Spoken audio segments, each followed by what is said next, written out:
ওয়ালাইকুম, আশা করি সকলেই ভালো আছেন। আজকের আমরা বাংলা ক্লাসে যেটা আছে সেটি হচ্ছে কপোতাক্ষ নদ। আর লিখেছেন কে, একটু আমাকে রেসপন্স করবেন আমি যখন কথা বলবেন। কে লিখেছেন একটু বলেন দেখি। মাইকেল মধুসূদন দত্ত। এই যে মধুসূদন দত্তর সামনে মাইকেল লেখা আছে, আমরা দুইটা জিনিস আজ পর্যন্ত যারা যারা জানি তারা আমাকে একটু জানাই দিবেন। আর যারা নতুন ভাবে জানতেছেন কাইন্ডলি একটু রেসপন্স করবেন যে স্যার আজকে আমরা এই বিষয়টা সম্পর্কে ভালোভাবে জানলাম। অনেক পরীক্ষা, চাকুরির পরীক্ষাগুলো থেকে শুরু করে আপনার অনেক জায়গায় পরীক্ষাতে মধুসূদন বানানটা কিন্তু অনেকবার আসছে। এটা কি আপনারা জানেন? আমরা লিখতে গিয়ে অনেক সময় উদ্দীপক কিংবা যে নিচের অংশটুকু যদি দেখতে পাই সেরকম করে লিখতে যাওয়ার সময় আমরা দেখা যায় যে অনেক সময় মধুসূদন বানানটাই ভুল করি। এটা কেমন করে বানানটা আছে বলেন দেখি। প্রথম ধতে কি আছে বলেন, আর এটাতে কি আছে বলেন, তারপরে কি আছে, তারপরে এইটা অনেক সময় দুইজনই বা দুই পাশেই একই মতো দেওয়ার কারণে বানানটা ভুল যায় আর আপনারা মার্ক কম পান। আজকে আমরা একদম ধরে ধরে শিখবো মাইকেল মধুসূদনের নাম মাইকেল কেন এবং মধুসূদন দত্ত কেন। এই প্রথমের দিকে মাইকেল মধুসূদন দত্ত নাম ছিল শুধুমাত্র মধুসূদন, কি ছিল, মধুসূদন দত্ত। কিন্তু তিনি পরবর্তীতে তার নাম করা হয় মাইকেল, সামনে যোগ করা হয়। আর একটা বিষয় সেটা হচ্ছে আমরা জানবো যে এই কবিতাটার নাম কি আজকে পড়বো বলেন দেখি। কপোতাক্ষ নদ। আচ্ছা আমাকে একটু কেউ বলবেন যে এই কপোতাক্ষ নদী না হয়ে নদ কেন হয়েছে, কেউ কি জানেন? আচ্ছা আমরা তো পড়তেছি নদী নিয়েই, তাই না? তাহলে নদী সম্পর্কে আমাদের আলোচনা আছে, কিন্তু এই নদের কথাটা কেন ব্যবহার হলো? কপোতাক্ষ নদীও তো হতে পারতো, কিন্তু এখন এখানে দেওয়া আছে কি কপোতাক্ষ নদ।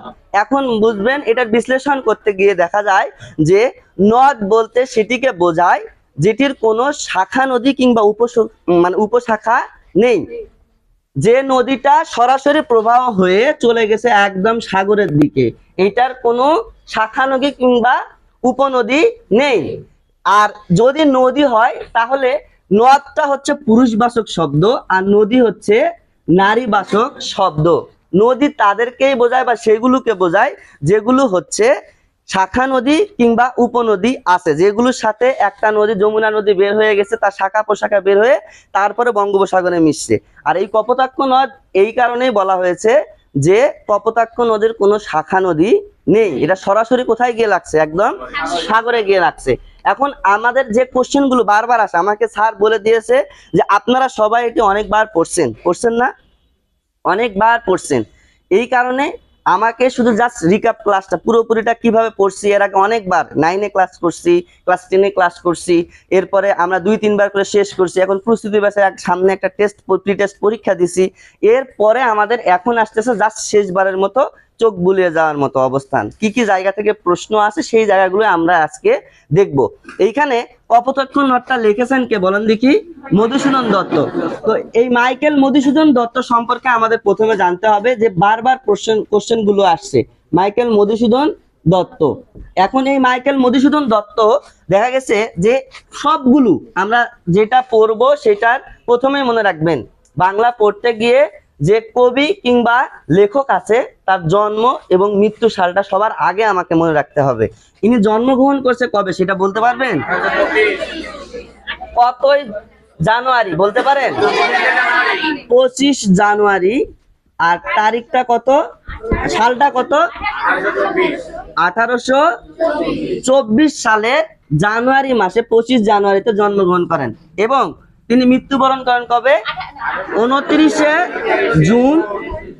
আর 1800 কত সালে? 73 সালে।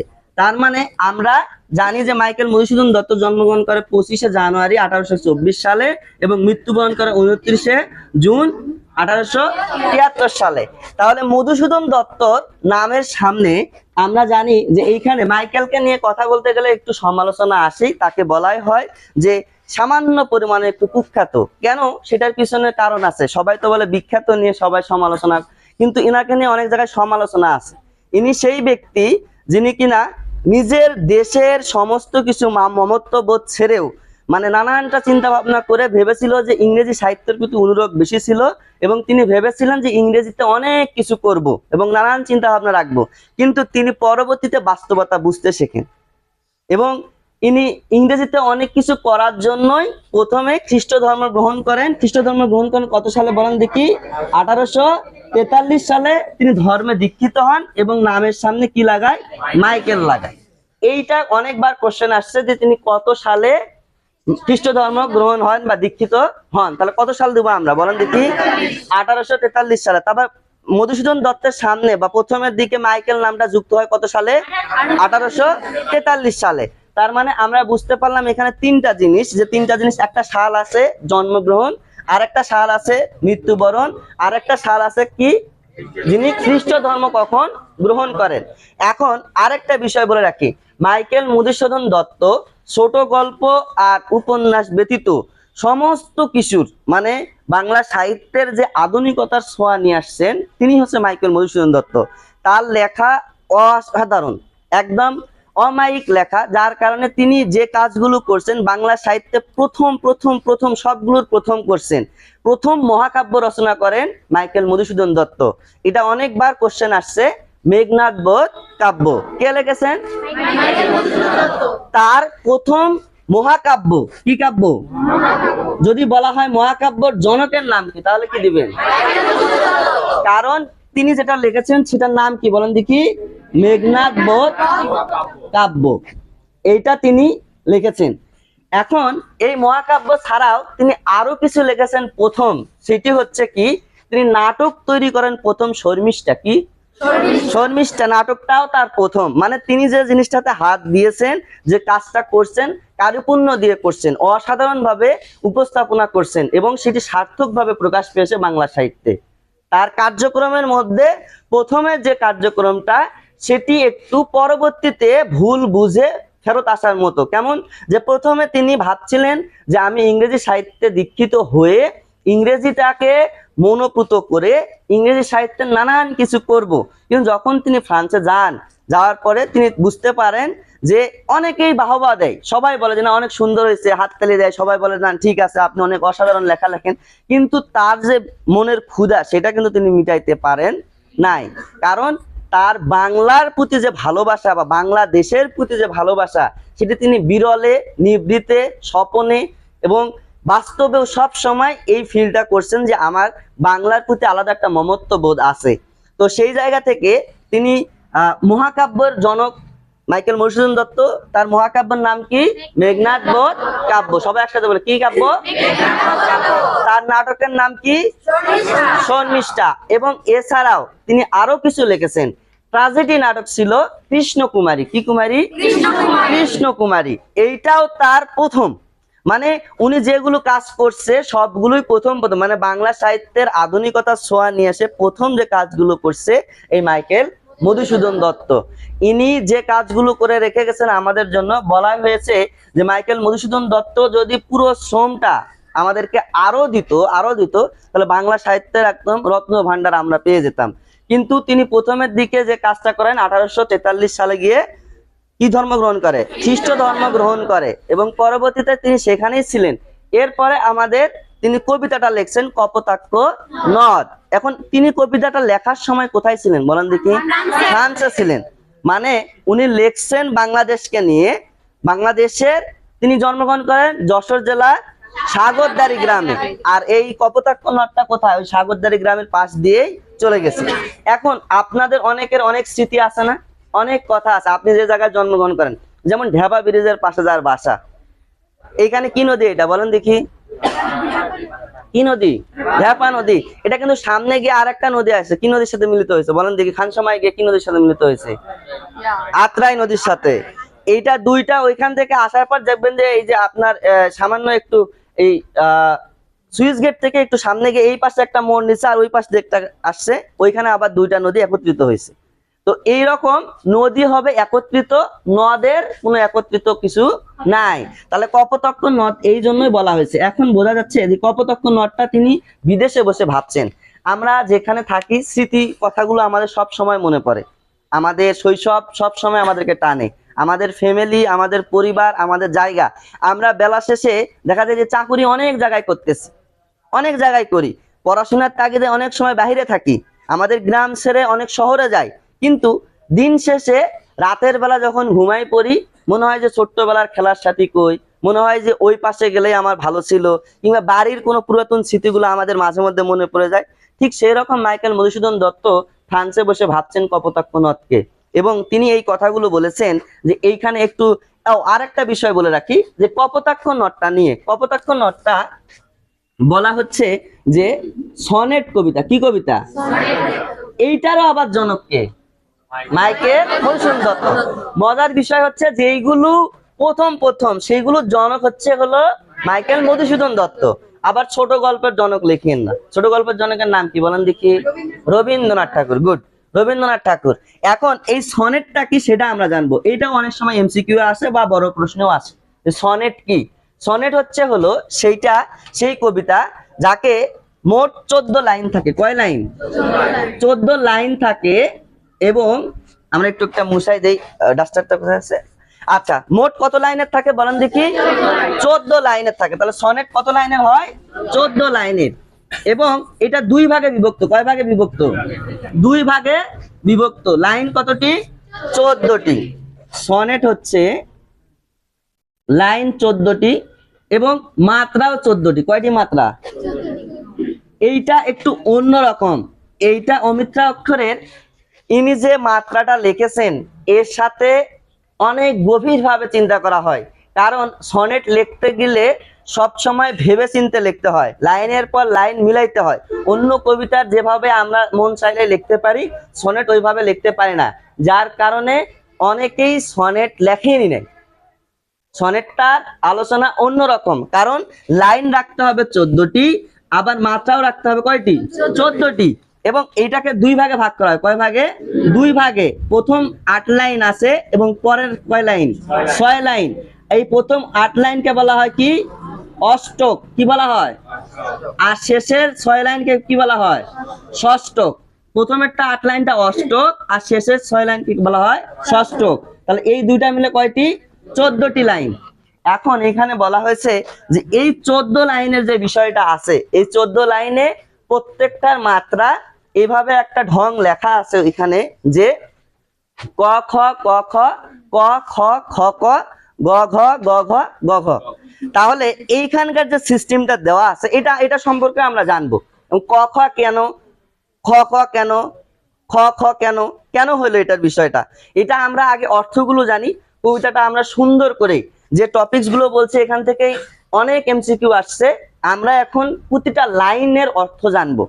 এই লাইনগুলো যদি আমরা অর্থ জানি, কিংবা এইখানকার যদি আমরা পুরোপুরি ভাবে ভাব অর্থ বুঝতে পারি, এই যে অষ্টক আছে এই দুই ভাগে ভাগ করার পরে অষ্টকে থাকে কি থাকে বলেন দেখি? ভাবের কি থাকে? প্রবর্তনা।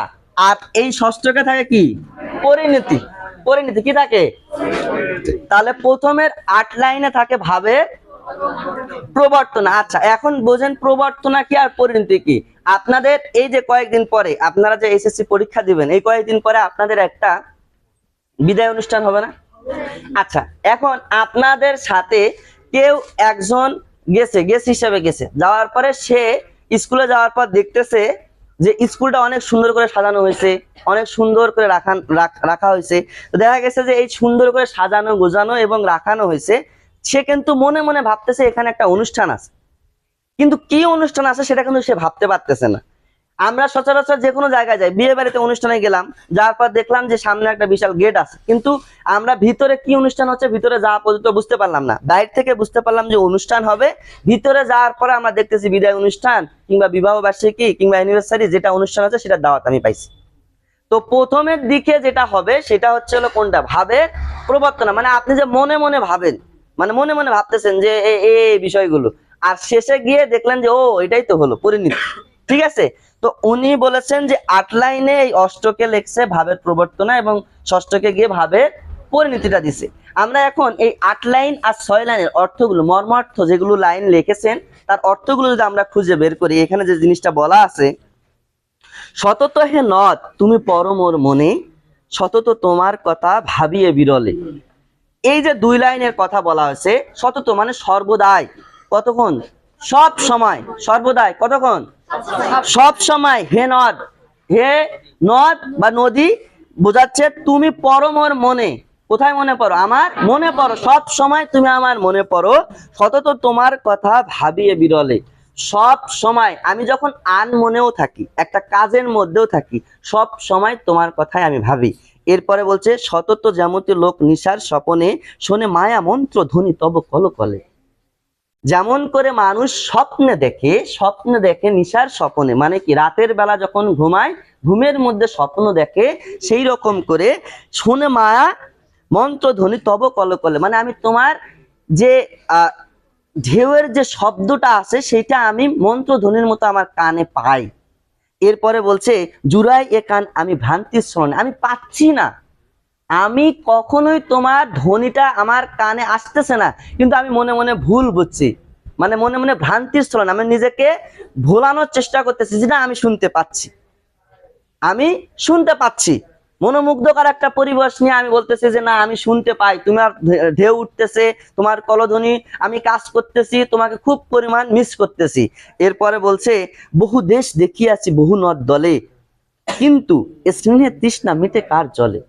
আমি অনেক দেশে গেছি, অনেক নদ দেখছি, অনেক নদী দেখছি, কিন্তু আমাকে কোনো নদ নদী এই তৃষ্ণা মিটাতে পারেনি, যে তৃষ্ণা তুমি আমাকে রেখে দিছো, যে ক্ষুধা তুমি আমাকে রেখে দিছো, অন্য নদ নদী কোনোটাই আমাকে মিটাতে পারে নি। এরপরে বলছে দুগ্ধ স্রোত রূপী তুমি জন্মভূমি স্তনে। আমাদের প্রথম, আমরা যে প্রত্যেকে জন্মগ্রহণ করছি মা থেকে, যেমন দুধ গ্রহণ করি, ঠিক সেই রকমই কপোতক নদ থেকে কবি জল পান করেছেন, মানে সেখানকার পানিকে দুধের সাথে তুলনা করেছেন। মাতৃভূমির যে মায়ের সাথে এই কপোতক নদের তুলনা দিয়েছেন, যে তা সেইখান থেকে আমরা এইটা বা আমি এইটা পেয়েছি। এবং এই কথাটা আমার সব সময় মনে পড়ে, আমি সব সময় ভাবি, আমি কাজ করতেছি তখনও আমার মনে পড়ে, আমি ভাবতেছি তখনও মনে পড়ে, আমি ঘুমাই গেছি তখনও মনে পড়ে, আমি ভাবি আমার কানের কাছেই তুমি, হয়তোবা তোমার ঢেউ শোনা যাচ্ছে, কিন্তু বাস্তবে তা কিন্তু ছিল না। এখন পরবর্তীতে বলা হয়েছে, পরবর্তী যে আর কয় লাইন আছে? 6 লাইন, তাহলে এখানে ভাবটা দিয়ে দিল। আর পরের যে 6 লাইনে আছে সেখানে কি বলেছে, আর কি হবে দেখা, আফসোস করে বলছে আর কি হবে দেখা, মানে আমি তো ফ্রান্সে আছি, আমার এখান থেকে যে আমি, তখন তো ভারতবর্ষ ছিল, বাংলাদেশও তখন সাগরদারি যশোর তো ভারতবর্ষের অংশীদার ছিল 1800 দিকে, তো তখন বলছে যে আমি যে এখান থেকে যাবো, আমার কাছে তো টাকা পয়সাও নাই, আর কি কখনো দেখা হবে তোমার সাথে, মানে একটা আফসোস করে বলছে আর কি হবে দেখা যত দিন যাবে। এরপরে বলছে প্রজারূপে রাজা রূপ সাগরের দিতে, বাড়ি রূপ কর তুমি এই মিনতি গাবে। তুমি যখন তোমার পানিটা, মানে তোমার নদী যখন পানি বয়ে বয়ে গেছে, যাওয়া কোথায় লাগছে, সাগরে গিয়ে লাগছে, এইটা তার একটা কর, মানে যেমন রাজারা প্রজাদের কাছে খাজনা নেয় না, খাজনা নেয়, তো ঠিক সেই রকম বলা হয়েছে যে তুমি যেরকম করে তোমার খাজনা, তোমার পানি সাগরকে দিয়ে যাচ্ছ, সেই সময়ে তুমি এই মিনতি গাবে, এই গানটা গাবে, কপোতাক্ষের কাছে এই গানটা গাবে। বঙ্গজনের কানে শখে সখা রাতে, নাম তার এ প্রবাসে মজি প্রেম ভাবে, লইছি যে নাম তাব বঙ্গের সঙ্গীতে। এখানে বলছে শেষের যে লাইনটাতে ভাবের প্রবর্তনা এরকম করে দিয়েছে যে তুমি এইরকম করে ভাববা, এরকম করে তুমি বলবা, মানে কপোতক্ষ নদকে কে বলছে, মাইকেল মধুসূদন দত্ত বলে দিচ্ছে যে তুমি যেরকম করে রাজা রূপে কর, তোমার পানিটা তুমি যেমন করে কর হিসাবে সাগরকে দিচ্ছ, দেওয়ার সময় এই মিনতি গাবা, প্রত্যেককে বলে দিবা আমার কথা, কার কথা, মাইকেল মধুসূদনের কথা, যে তোমাকে আমি সব সময় ভাবি, আমি তোমাকে বঙ্গভূমি, আমি তোমাকে মাতৃভূমি মনে করি, আমার যে তৃষ্ণা তুমি ছাড়া কেউ মিটাতে পারে না, তোমাকে আমি যেরকম ভালোবাসি, এই ভালোবাসার কথা তুমি সবাইকে বলে দিবা। কথাটা বুঝতে পারছেন? তার মানে এই কপোতক্ষ নদের সাথে মাইকেল মধুসূদন দত্তের যে মিল কিংবা মহাব্বত, এইটার কথা এইখানে তুলে ধরা হয়েছে।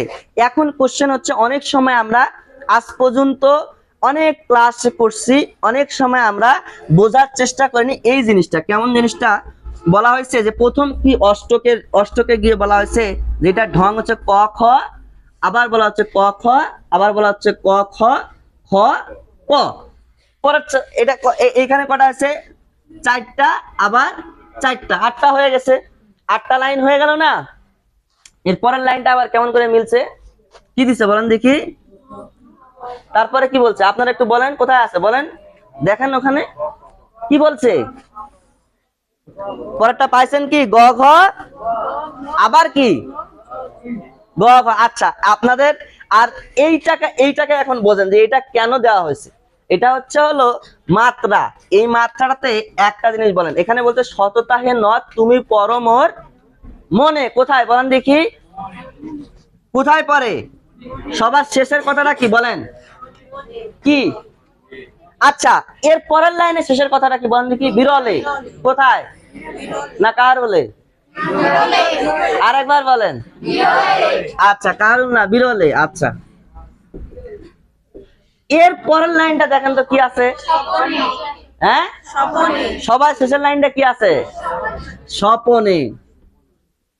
এর পরের লাইনটা কি আছে বলেন দেখি? অল কলে। আচ্ছা এখন বোঝেন এর পরের লাইনটা কি আছে আবার দেখেন। হ্যাঁ গুড, আপনারা তো সুন্দর বলতে পারতেছেন। তারপরেরটা হ্যাঁ আচ্ছা এখন আমি এইটুকু এইখানে না যাই, এইখানে বুঝাই। মনে শেষে কি আছে? আচ্ছা এটা কি? ক। আবার ক, সপ। বুঝতে পারছেন? কারণ প্রত্যেকটা লাইনের শেষে এই মিলটা রাখার জন্য এটা সনে। আবার দেখেন বীর লে খ, আবার দেখেন কল ক লে। বুঝতে পারছেন? এরপরে দেখেন কতে আবার ছলনে, তারপরেরটাও দেখেন, তারপরেরটাও দেখেন। আবার গ ঘটা যখন মিলানো যান তারপরে বলছে যে আর কি হবে দেখা যতদিন যাবে। পরেরটাতে কি বলছে? যাবে। তারপরেরটা কি বলছে? দিতে। তারপরেরটা কি বলছে? গাবে। তারপরেরটা কি বলছে? বুঝছেন? Concept clear? এই মিলটা রাখার জন্যই, কিংবা এই যে 8 লাইনটা সব কবি এটা লেখে নাই। আর সব থেকে বড় কথা, বিশেষ করে যারা র্যাপার আছে, অনেক কয়েকজনকে আমি দেখি র্যাপ সং গায়, এখানেও কেউ আছে নাকি যারা র্যাপার আছে?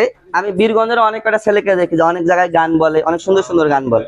তো একটা জিনিস বলে রাখি, যারা র্যাপার আছে এদের জন্য মনে করেন যে ওদের সব থেকে বড় শক্তি কি জানেন? ডিকশনারি বুক। কারণটা কি? তাদের অনেক শব্দ জানতে হয়, অনেক শব্দ। কারণ একটা শব্দের সাথে আর একটা শব্দ যে মিল রেখে কথা বলতে হবে সেটা তো বুঝতে হবে। একটা অর্থে গাবেন? আচ্ছা আপনার কাছ থেকে আমরা পরে শুনবো। এখন এই জিনিসটা বুঝতে পারছেন? তাহলে কপোতাক্ষ নদ থেকে যদি আমরা আরেকবার মোরালবদা টানি, একটু আনিস সাহেব কাছে আসবেন, এখানে আসবেন, আপনার কাজটা একটু ইয়া করবেন। এখন দেখেন প্রথম থেকে আমরা একটু আরেকবার টানি, 2 মিনিট সময় দেন, 2 মিনিটের মধ্যে শেষ করে দিব এইটা। আচ্ছা আজকে আমরা যে বিষয়টা পড়লাম এটার নাম কি? কি পড়ছি? কি পড়লাম? লিখেছেন কে? আরেকবার কে লিখেছেন? মাইকেল মধুসূদনের সামনে যে মাইকেল যুক্ত হয়েছে কত সালে? কত সালে? 1800। আচ্ছা তিনি জন্মগ্রহণ করেন কবে? কত তারিখ? কত জানুয়ারি? অনেক সময় অনেকেই সুযোগের সদ্ব্যবহার করতেছে, বলতেছে বাবা, মানে এই সুযোগটা বলতে কেউ বলছে যে একজনটা তো হবে ভাই, হ্যাঁ পার হয়ে যাক, সমস্যা নাই। তো এই সুযোগটা সদ্ব্যবহার করেন না আপনারা। এখানে অ্যান্সার দিলে বাসায় গিয়ে কম পড়তে হবে। এরপরে বলা হচ্ছে যে এই কবিতাটা কি জাতীয় কবিতা? কি কবিতা? প্রথমে কয় লাইন? এই 8 লাইনকে কি বলা হয়? এখানে ভাবের কি থাকে? আর শেষের কয় লাইন? এখানে কি থাকে? ভাবের পরিণতি। এটাকে কি বলে? ষষ্ঠক। কি বলে? বুঝতে পারছেন সবাই? ইনশাআল্লাহ ভালো থাকবেন, সুস্থ থাকবেন। এই ক্লাসটা এখানে শেষ। আপনারা মনে করছেন যে পরিপূর্ণ শেষ? ক্লোজ করেন এইটা।